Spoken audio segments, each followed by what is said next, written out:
విశాలమైన సాగర తీరం అపార మత్స్య సంపదకు ఆంధ్రప్రదేశ్ పెట్టింది పేరు.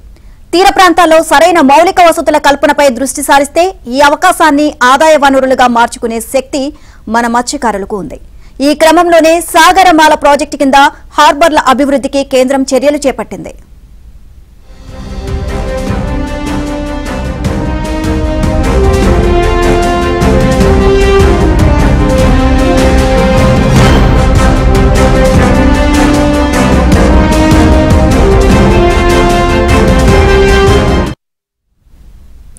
బాపట్ల జిల్లాలోని నిజాంపట్నం రేవుని అభివృద్ధి చేసే పనులు 451 కోట్లతో ప్రారంభించారు. వైసీపీ ప్రభుత్వం ఈ ప్రాజెక్టుపై సీతకన్ను వేయడంతో పనులు మధ్యలో ఆగిపోయాయి. కూటమి ప్రభుత్వం వచ్చాక తిరిగి పనులు గాడిన పడుతున్నాయి. నిజాంపట్నం హార్బర్ అభివృద్ధి పనుల పురోగతిపై ఏబిఎన్ స్పాట్లైట్.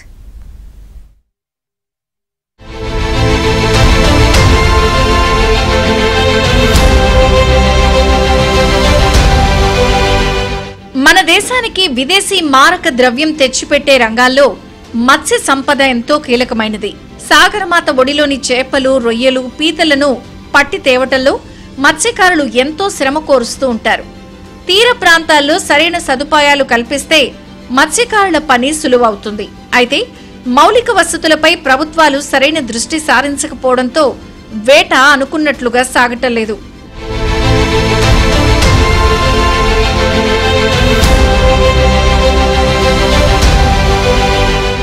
బాపట్ల జిల్లా పరిధిలోని నిజాంపట్నం హార్బర్ విస్తరించాలనే డిమాండ్ ఎన్నో ఏళ్లుగా ఉంది.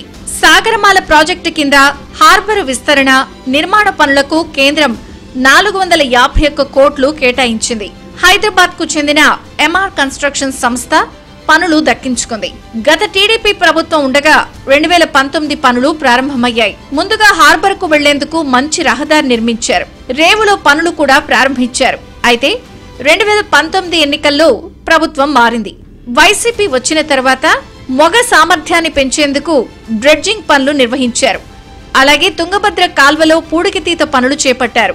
జగన్ ప్రభుత్వం కేంద్రం నుంచి నిధులు తీసుకురావటంలో సరైన చొరవ చూపలేదు. పనులు ఆశించిన మేర సాగలేదు. 2024 ఎన్నికల ముందే గుత్తేదారు పనులు నిలిపివేశారు. కూటమి ప్రభుత్వం రాగానే నిధుల మంజూరుకు చొరవ చూపారు. పనులు తిరిగి ప్రారంభించారు. యంత్రాలతో మొగ వద్ద పూడిక తొలగించారు.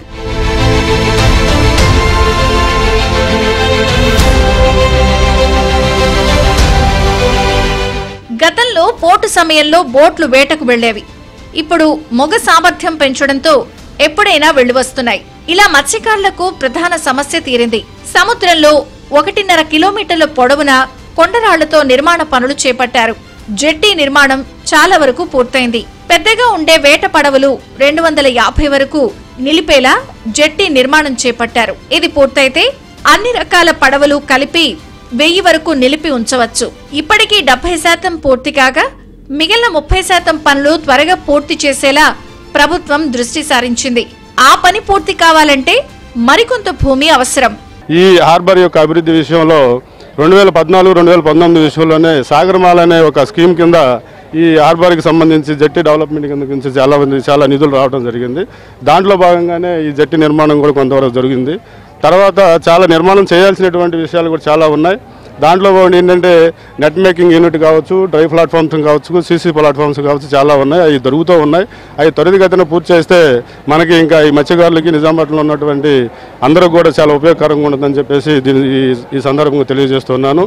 నిజాంపట్నం హార్బర్ నుంచి ఏటా 250 కోట్ల విలువైన చేపలు ఇతర రాష్ట్రాలకు ఎగుమతవుతున్నాయి.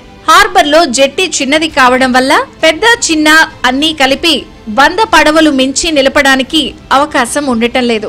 ఇరుకుగా నిలిపి ఉంచటంతో బోట్లు ఒకదానికొకటి తగులుకుని పాడైపోతున్నాయి. తుఫాన్ల సమయంలో ఇతర ప్రాంతాల వేట పడవలు హార్బర్కు వస్తున్నాయి. వాటిని నిలపటానికి జెట్టి లేక ఇబ్బంది పడుతున్నారు. మొగ వద్ద ఇసుక పూడిక కారణంగా గతంలో హార్బర్ నుంచి సముద్రంలోకి చేపల వేటకు వెళ్లడానికి మత్స్యకారులు అవస్థలు ఎదుర్కొనేవారు. ఇప్పుడు పనులు జరుగుతూ ఉండడంపై మత్స్యకారుల వర్గాలు ఆనందం వ్యక్తం చేస్తున్నాయి. ఇంకా చేపలు ఎండబెట్టడానికి డ్రైయార్డ్, పడవల మరమ్మతుల కేంద్రం, వలలు అల్లుకునే షెడ్డు, ఆరబెట్టే షెడ్డు, మత్స్యకారుల విశ్రాంతి గృహం, బీచ్ ల్యాండింగ్, గేర్ షెడ్, మౌలిక వసతుల కల్పన, డీజిల్ బంక్, మరుగుదొడ్లు, వాహనాల పార్కింగ్, చేపల వేలంపాట ప్లాట్ఫారాలు తదితర నిర్మాణాలకు 100 ఎకరాల రిజర్వ్ అటవీ భూములు కావాల్సింది. రిజర్వ్ అటవీ భూములు హార్బర్ విస్తరణ పనులకు కేటాయించాలంటే కేంద్ర అటవీ పర్యావరణ మంత్రిత్వ శాఖ అనుమతి కావాలి. నిజాంపట్నంలో 100 ఎకరాల అటవీ భూములు తీసుకున్నందుకు ప్రతిగా పల్నాడు జిల్లా దుర్గి మండలంలో 200 ఎకరాల బంజరు భూములను అటవీ శాఖకు ఇస్తామని గతంలో ప్రభుత్వం ప్రతిపాదించింది. హార్బర్ అటవీ భూములు కేటాయించేలా కేంద్రం నుంచి అనుమతి రావాల్సింది. అవొస్తే హార్బర్ లో మిగతా పనులు చేపట్టేందుకు వీలవుతుంది. హార్బర్ పనులు పూర్తయితే ఇక్కడ చేపల వేట రెట్టింపు అవుతుంది. ఆ ప్రైవేట్ బోట్లు ఒక 300 ఉన్నాయి. మరి వీళ్ళందరికీ ఎటువంటి ఇబ్బంది లేకుండా త్వరగా ఆ ప్లాట్ఫారం కానీ కావాల్సిన మరి స్టోరేజ్ కానీ ఇదంతా కూడా స్పీడప్ చేయాలన్న ఉద్దేశంతో అతను బాగా కృషి చేయడం జరిగింది. ఆయన కృషికి మేమందరం కూడా చాలా అభినందిస్తున్నాము. అన్నగాని సత్యప్రసాద్ గారి మంత్రి గారిని.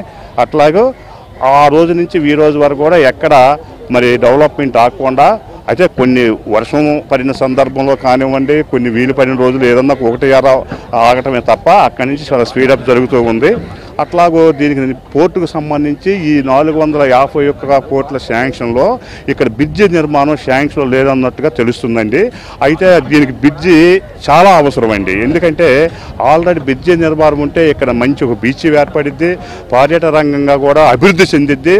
ఆల్రెడీ మౌత్ వాల్ అనేది జరిగిందండి, ఇంకా కొంచెం పెండింగ్ ఉందని చెప్పి మనకు తెలుస్తూ ఉంది. దాంతోపాటికి ప్లాట్ఫారం జట్టి ఒకటి కన్స్ట్రక్షన్ జరిగింది, మంచి పరిణామమే. దాంతోపాటికి ఇంకా మనకి ఈ చావిళ్ళు అనేది అంటే వేలంపాటి చావిళ్ళు కావచ్చు, లేకపోతే ఎవరు అవుటర్స్ వచ్చినప్పుడు వాళ్ళకి షెల్టర్స్ కావచ్చు, ఇక్కడ స్థానికంగా ఒక హెల్త్ క్లినిక్ కావచ్చు.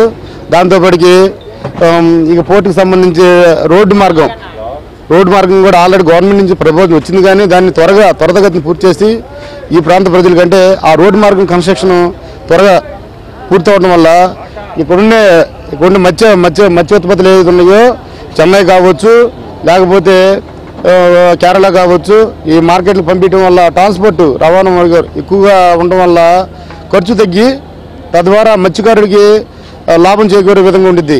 నిజాంపట్నం పోర్టును రాజధాని రింగ్ రోడ్డుతో కలిపేలా 4 లైన్ల గ్రీన్ ఫీల్డ్ రహదారికి కేంద్రం ఆమోదం తెలిపింది.